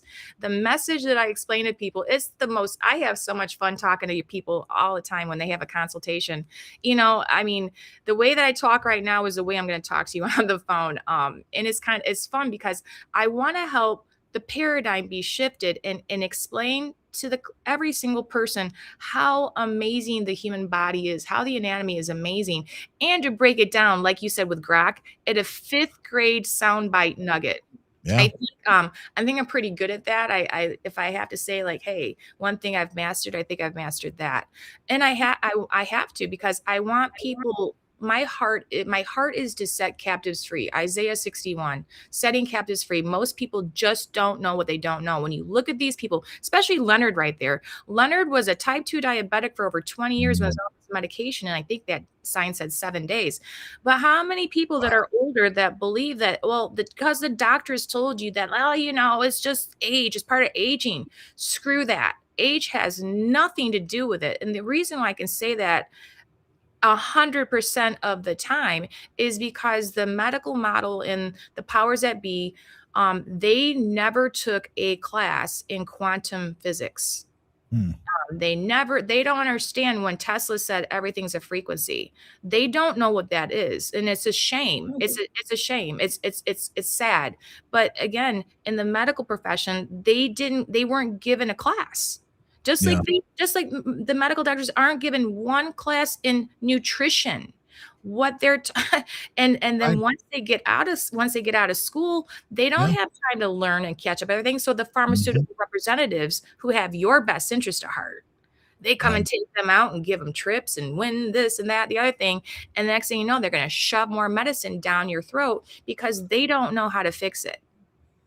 Yeah, it's something, and I think people are waking up to this as we're watching more and more. By the way, if you have questions and you want to ask anything, you can reach out to Missy and Charity and the folks at My Pure Health Solutions.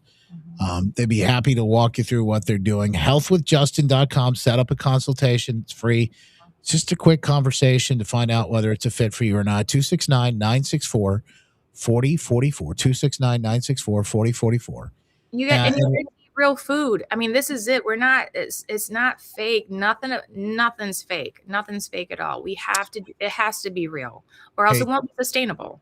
Terry has a question because a lot of what you do goes beyond weight loss anyway, but Terry has a question about people with Parkinson's and other issues. And I don't know if you can answer him like specifically, but probably the best way to do it would just get on the phone and I talk. absolutely have something to talk to that. And again, I don't even like to say the word conversation. Let's have a conversation. Yeah. Yes. I do have a strong suggestion for Parkinson's. All right. Pick up the phone, call her with your questions. That's the way you're going to get the help that you're looking for. And like I said, I know she's got a heart of a servant. She's fired up about helping folks get healthy for a number of reasons. Absolutely. I truly do. I really do. Well, Missy, always a pleasure. Thank you for being here. Folks, get online, make the phone call 269-964-4044. That's 269-964-4044, or go to healthwithjustin.com. We'll be back next week with more good news. There's always something coming out of this. It's Maha Revolution that continues. The movement. What a time to be alive. What a time to be alive. It really is. It's fantastic. I can't wait to see. And maybe even another big announcement. Big news, breaking news from me. We'll see. Heck yeah. Next week. Stay tuned. Always a pleasure. Thank you. God bless. Thank you. We're back with you then, folks. Make it a great one.